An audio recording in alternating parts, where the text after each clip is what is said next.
Hello guys, welcome back to iDream media. ఈ రోజు మనతో ఉన్నారు స్టాక్ మార్కెట్ అనలిస్ట్ అండ్ సుందర రామ్ రెడ్డి గారు. ముఖ్యంగా ఈ రోజు ఎపిసోడ్లో అసలు డైవర్సిఫికేషన్ ఆఫ్ ఇండస్ట్రీస్ గురించి మాట్లాడుకుందాం. Hi sir. రీసెంట్గా ఇండియా ఇంకిన్ డైవర్సిఫికేషన్ రష్ అని చెప్పేసి బిగ్గెస్ట్ ట్రెండ్ అని చెప్పవచ్చు మార్కెట్లో. ప్రతి ఇండస్ట్రీ కూడా ఒక మార్కెట్లో ఒక ఇండస్ట్రీకి సంబంధించి ఒక హెడ్ ఉన్నాడంటే వాడు తనకు కాని జానర్లోకి వెళ్ళి వేరే కంపెనీని పెట్టి సక్సెస్ అవ్వాలని చూస్తూ ఉన్నాడు. ఫర్ ఎగ్జాంపుల్ ఆటోమోటివ్ ఇండస్ట్రీలో ఉన్నవాడేమో ఫుడ్ ఇండస్ట్రీలోకి వెళ్తున్నాడు, ఫుడ్ ఇండస్ట్రీలో ఉన్నవాడేమో ఎరువుల ఇండస్ట్రీలోకి వెళ్తున్నాడు, అందులో ఉన్నవాడేమో ఇంకో దాంట్లోకి వెళ్తున్నాడు. ఏంటి ట్రెండ్ ఏంటి అసలు? వాళ్ళు ఏం చేద్దాం అనుకుంటున్నారు?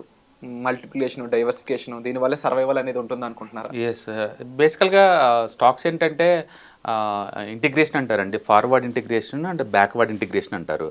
అంటే ఎక్కువ సార్లు ఏం చేస్తారంటే ఒక ఇండస్ట్రీ ఒక దాంట్లో ఉందనుకోండి, ఫర్ ఎగ్జాంపుల్ హాస్పిటల్స్ ఉన్నాయి అనుకోండి, హాస్పిటల్స్లో ఫార్మా ఇండస్ట్రీ కంపల్సరీ కావాలి, ఎందుకంటే ఫార్మసీ అమ్ముతారు కాబట్టి.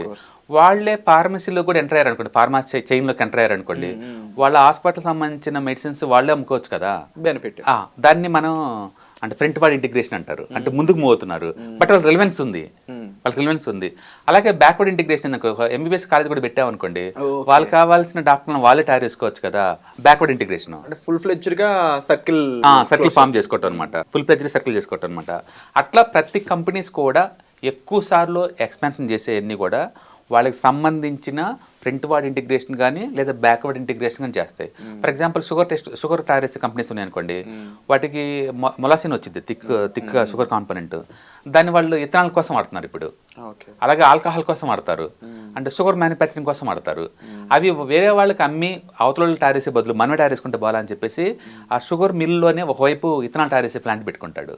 అలాగే ఆ చెరుకు పిప్పు ఉందనుకోండి, దాన్ని ఎందుకు వేస్ట్ పడేయటం అని చెప్పేసి దాని పేపర్ తయారు చేసేది అనుకోండి, పేపర్ బోర్డ్స్, మనం పేపర్ ఇల్లు కడతానికి వాడతారు కదా బోర్డ్స్, అవన్నీ ఎగ్జామ్ ప్యాడ్స్, ఇవన్నీ ఆ చెరుకు పిప్పుతో తయారు చేస్తారు అనమాట. అలాగే ఆ వేస్ట్ ఎందుకు ఖాళీ బాటం అని చెప్పేసి పవర్ జనరేషన్ ప్లాంట్ పెట్టుకుంటారు. 100% యూజింగ్ అనేది చెప్పవచ్చు. రీయూసేజ్ అనమాట. అట్లా వాళ్ళకి కావాల్సిన పవర్ని వాళ్ళే బ్యాక్ తయారు చేసుకుంటారు. అలాగే ఈ పేపర్ తయారు చేసే ఇండస్ట్రీ పెట్టుకుంటాడు, అలాగే మొలాసిన్ తయారు చేసే ప్లాంట్ పెట్టుకుంటాడు, అలాగే ఆల్కహాల్ తయారు చేసే కంపెనీ పెట్టుకుంటారు. లిటరల్లీ హోల్ లైఫ్ సిస్టమ్ నే వాళ్ళు క్రియేట్ చేసుకుంటారు అనమాట. దీన్ని మనం front word and backward integration అంటారు. అలా కాకుండా అన్రిలేటెడ్ డైవర్సిఫికేషన్ అన్నాం అనుకోండి, అన్రిలేటెడ్, నీకు సంబంధం లేదనమాట. ఇక్కడ ఎక్స్పర్టైజ్ ఉంటే ఇక్కడ ఎక్స్పర్ట్ నువ్వు, కానీ వేరే చోట పెట్టావనుకోండి అది దాన్ని అన్రిలేటెడ్ అంటారు. ఇదేం ఫ్రంట్ వర్డ్ బ్యాక్వర్డ్ ఇంటిగ్రేషన్. ఇది చేయటం వల్ల సక్సెస్ పర్సెంటేజ్ ఎక్కువ వస్తుంది ఎక్కువ సార్లు. కానీ కొన్నిసార్లు కంపెనీ ఏంటంటే వాళ్ళకి సంబంధం లేని ఇండస్ట్రీలో మీరు చెప్పినట్టు వాటిలో ఇంటిగ్రేట్ అవుతుంది.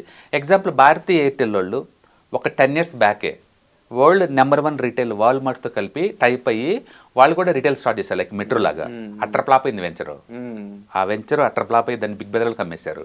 సో డిఫరెంట్ ఆస్పెక్ట్స్ అనేవి చూసుకోవాలి. అందరు హిట్ అవుతారని నమ్మకం లేదు. భారతీయ ఎయిర్టెల్ ఇండియాలో నెంబర్ 1 మొబైల్లో, అండ్ వాల్మార్ట్ వాళ్ళు అమెరికాలోనే కాదు వరల్డ్ వైడ్గా వాళ్ళు బిగ్గెస్ట్ రిటైలర్స్. ఇద్దరు టైప్ అయ్యి ఇండియాలో వాళ్ళు పెడితే రిటైల్ షాప్ పెట్టుకుంటే అన్ని అట్లా ఫ్లాప్ అయినాయి. అలాగే బిల్లా వాళ్ళు మోర్ అని చెప్పి సూపర్ మార్కెట్లోకి ఎంటర్ అయితే అది కూడా ఫ్లాప్ అయింది. దాని మీనింగ్ ఏంటంటే మీరు ఎక్స్పర్ట్ అయితే ఒక ఏరియాలో అవుతారేమో, ఇంకొక ఏరియాకి వెళ్ళిపోతే మళ్ళీ కొత్తగా బిగిన్ చేసుకోవటం అంత ఈజీ ఏం కాదు. అందుకనే related front word or backward integration చాలా ఈజీ, కానీ అన్రిలేటెడ్ ఇంటిగ్రేషన్ చేస్తే చాలా రిస్క్ అనమాట. అది టూ మచ్ రిస్క్ పనులు చేస్తున్నట్లు లెక్క. కానీ ఈ మధ్య కాలంలో ట్రెండ్ ఏంటంటే మీరు చెప్పినట్టు అన్రిలేటెడ్ డైవర్సిఫికేషన్ చేస్తున్నారు ఇప్పుడు ఈ మధ్య కాలంలో. ఇప్పుడు అదాని వాళ్ళు ఉన్నారనుకోండి, అదాని ఒరిజినల్గా అతను వాళ్ళు స్టార్ట్ చేసింది diamond import and export business. వాళ్ళ తర్వాత పోర్ట్ మేనేజ్మెంట్, తర్వాత ఇప్పుడు ఎయిర్పోర్ట్స్, పోర్ట్లు వచ్చేసారు, పవర్ జనరేషన్ ఉంది, సోలార్లోకి ఎంటర్ అయ్యారు. ఇప్పుడు మళ్ళీ వాళ్ళు కూడా సెమీ కండక్టర్ ఇండస్ట్రీలోకి ఎంటర్ అవుతున్నారు. అంటే ప్రతి ఇండస్ట్రీలోకి వాళ్ళు పెడుతున్నారు. సిమెంట్లో ఇప్పుడు ఇండియా సెకండ్ లీడింగ్ అయిపోయింది అట్లా. అలాగే మురుగప్ప గ్రూప్ వాళ్ళు ట్రెడిషనల్గా ఉన్న సెక్టర్స్లో ఉండేవాళ్ళు సీజీ పవర్ని కొన్న తర్వాత ఇప్పుడు చిప్ మ్యానుఫ్యాక్చరింగ్లోకి ఎంటర్ అవుతున్నారు, సెమీ కండక్టర్ ఇండస్ట్రీలోకి. అలాగే రిలయన్స్ వాళ్ళు ఉన్నారు, ఆయిల్ అండ్ గ్యాస్ వాళ్ళు. ఆయిల్ అండ్ గ్యాస్ నుంచి రిటైలర్లోకి వాళ్ళు స్టార్ట్ అయిందేమో విమల్ టెక్స్టైల్స్ నుంచి రిలయన్స్ స్టార్ట్ అయింది, తర్వాత ఆయిల్ అండ్ గ్యాస్లోకి, ఆయిల్ అండ్ గ్యాస్ నుంచి తర్వాత రిటైల్ నుంచి టెలికాంలోకి. ఇప్పుడు కొత్తగా ఆల్మోస్ట్ 1,00,000 కోట్లు పెట్టేసి వాళ్ళు ఎనర్జీ న్యూ వర్టికల్స్లోకి ఎంటర్ అయ్యారు. వాళ్ళు ఎంత సీరియస్గా ఉన్నారంటే ఈ న్యూ ఎనర్జీ వర్టికల్స్కి వాళ్ళ అబ్బాయి అనంతని ఇన్ఛార్జ్కి పెట్టేశారు. ఇలా ఇండస్ట్రీ మొత్తం ఒకరి చేతిలోకి వెళ్ళిపోవడం వల్ల అది ఏ రకమైన ఇంపాక్ట్ కామన్ పీపుల్ మీద ఇస్తుంది అంటే? కామన్ పీపుల్ ఇంపాక్ట్ అనే బదులు కొత్త బిజినెస్ ఆపర్చునిటీస్ వచ్చే కొద్దీ ఈ పాత తరం బిజినెస్ వాళ్ళు కూడా వాటి గ్రాబింగ్ కోసం బయలుదేరారంటే బెటర్ ఏమో. ఎందుకంటే ఆ ఏరియాలో కొత్తగా గ్రోత్ ఉంది, ఎక్స్ప్లోర్ చేసుకోవచ్చు, దానికి దూరంగా ఎందుకు ఉండాలి, మన సంబంధం లేదని. అందుకని సైడ్ చూడమంటారు. దాన్ని చూసుకోవచ్చు తప్పేం. సక్సెస్ అయ్యారు కూడా ఈ మధ్యకాలంలో. నేను అంటే మురుగప్ప గ్రూపులు సీజీ పవర్ కొన్నారు, అది పవర్ ఇన్స్ట్రుమెంట్ ఆర్ఎస్ కంపెనీ. ఇప్పుడు చిప్ మ్యానుఫ్యాక్చరింగ్కి ఎంటర్ అయ్యారు, నథింగ్ ఈజ్ రాంగ్. వేదాంత వాళ్ళు చిప్ దీంట్లో ఉన్నారు, మైనింగ్లో ఉన్నారు, చిప్లోకి ఎంటర్ అవుతున్నారు. ఓకే, అట్లా ఒక్కొక్క కంపెనీ కొత్తగా ఎంటర్ అవుతుంది. టాటా వాళ్ళు ఉన్నారు, ఇంతమంది సాఫ్ట్వేర్ నెంబర్ 1 ఉండేవాళ్ళు, ఇప్పుడు హార్డ్వేర్లోకి ఎంటర్ అయ్యారు. మనం ఊహిస్తామా టాటా వాళ్ళు యాపిల్ వాళ్ళకి ఫోన్ టారేసే కంపెనీని కొంటదని చెప్పేసి అలా 5,000-6,000 కోట్లు కూడా కొన్ని దాంట్లో కంటర్ అయ్యారు. టాటా వాళ్ళు బిగ్ బాస్కెట్ని కొంటారని ఎక్స్పెక్ట్ చేసామా? బిగ్ బాస్కెట్ని కొన్నారు. అట్లా వీళ్ళు ఒకదానికొకటి రిలేట్ లేకుండా అందరూ ఎంటర్ అవుతారు. ఇవాళ రేపట్లో రిటైల్లో చూడండి, బిల్లా వాళ్ళు రిటైల్లో ఉన్నారు, ఆదిత్య బిర్లా ఫ్యాషన్ లిమిటెడ్ ఆ పేరుతోటి.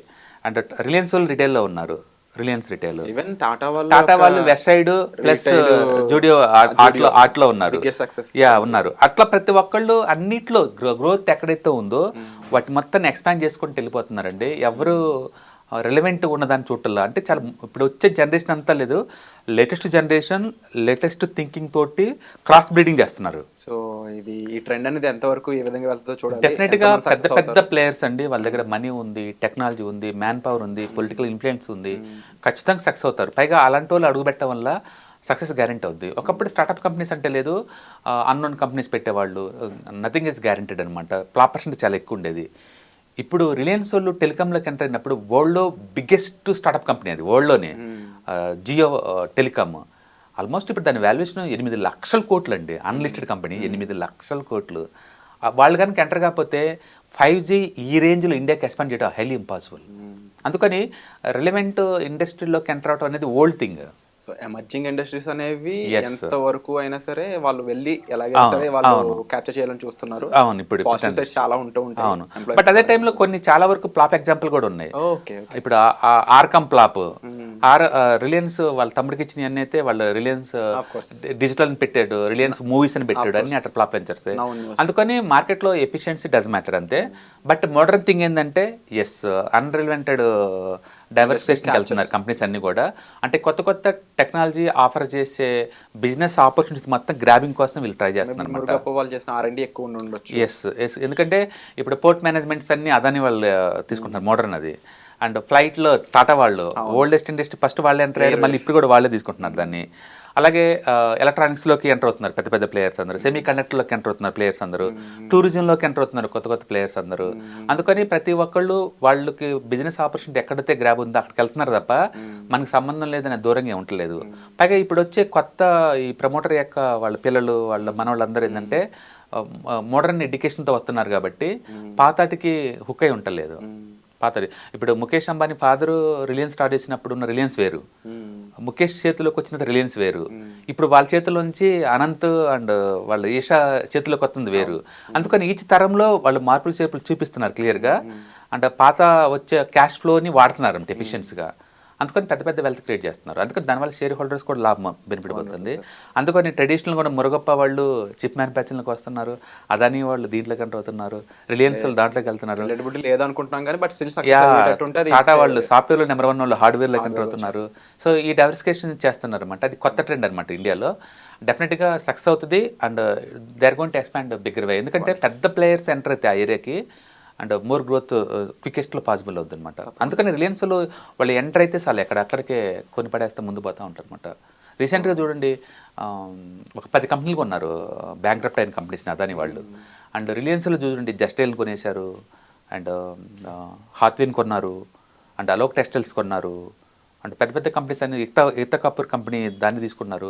అన్నింటిలో టైప్ అవుతా ముందు పోతా ఉన్నారు అనమాట వీళ్ళు. ఒక చైన్ సిస్టమ్ క్రియేట్ చేద్దామని వాళ్ళ ఆలోచన. రైట్. సో అందుకని దీనివల్ల లాంగ్ టర్మ్ పాయింట్ ఆఫ్లో జాబ్ క్రియేషన్, వెల్త్ క్రియేషన్ అన్నీ జరుగుతున్నాయి కాబట్టి that's good thing. So revolutionary side India ఏ విధంగా మారిపోతుందో చూడాలి అప్కమింగ్.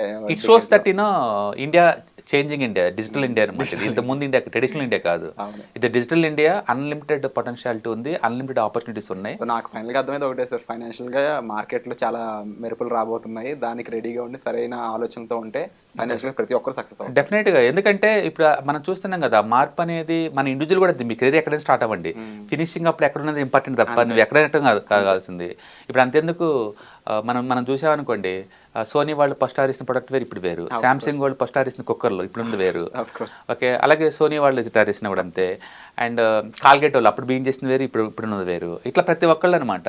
అండ్ టూ వీలర్కి లోన్లు ఇచ్చే కంపెనీగా స్టార్ట్ అయిన బజాజ్ ఫైనాన్స్ ఇలా రిటైల్ ఫైనాన్స్లో ఇండియాస్ నెంబర్ 1. ఓకే, అందుకని వాళ్ళు ఎట్టని బిగిన్ చేసుకోవచ్చు ఓవర్ పీరియడ్ ఆఫ్ టైంలో రీఇన్వెంట్ చేస్తేనే సక్సెస్ అండ్ ఆ. స్ట్రాటజీస్ అండ్ కానీ అవును. సర్వైవల్ కానీ ఉంటుందన్నమాట. అలాగే విమల్ టెక్స్టైల్స్ నుంచి రిలయన్స్ వాళ్ళు ఏ రేంజ్కి పోతున్నారు చూడండి. అందుకని మీరు ఎక్కడ స్టార్ట్ అవుతుంది కాదండి, ఇండివిజువల్ కావచ్చు, కంపెనీ వైజ్ కావచ్చు, మార్పు అనేది నిరంతరం అది జరుపుకుంటూ పోతూనే ఉండాలి, ప్రోగ్రెస్ అవుతూనే ఉండాలి. 20 years బ్యాక్ నేర్చుకుని ఇప్పుడు సూట్ అవ్వండి. నువ్వు you have to update career అన్ని వైజ్ అనమాట. అందుకని మనం ఈ రోజు ఎక్కడ ఉన్నామని సంబంధం కాదు, రిటైర్మెంట్ కల్లా ఎక్కడ ఉన్నాం అనేది పెద్ద అచీవ్మెంట్ అనమాట. అందుకని keep on changing, that is going to useful her life. Great news అనే చెప్పాలి sir, and we have to see future ఏ విధంగా ఉండబోతుంది. Thank you so much. Yeah hi. ప్రస్తుతం ఉన్న ప్రపంచంలో ఫైనాన్షియల్ లిటరసీ అనేది ఎంత ఇంపార్టెంటో అందరికీ ఇప్పటికే అర్థమై ఉంటుందండి. సో స్టాక్ మార్కెట్కి వచ్చేసరికల్లా ఇది చాలా అప్ అండ్ డౌన్స్ అవుతూ ఉంటాయి. మార్కెట్ చాలా వాలటిలిటీ ఎక్కువ ఉంటుంది. వేరే అసెట్ క్లాస్తో పోల్చుకుంటే ఇక్కడ టూ మచ్ వాలటిలిటీ ఉంటుంది. సో దీన్ని ఎలా హ్యాండిల్ చేయాలి, and ETFs, index funds, mutual funds ద్వారా ఎలా మనీ మేక్ చేసుకోవచ్చు, ఇది టోటల్ మీకు ప్యాసివ్ ఇన్కమ్ లాగా as well as active income లాగా ఎలా ఉపయోగపడుతుందో ఈ ప్రోగ్రామ్ ద్వారా మీకు నేర్పడుతుంది. కాబట్టి ఇంట్రెస్ట్ ఉన్న పార్టిసిపెంట్స్ ఈ కింద రోల్ అవుతున్న నెంబర్కి పింగ్ చేసుకొని సీట్స్ బుక్ చేసుకోండి. Thank you.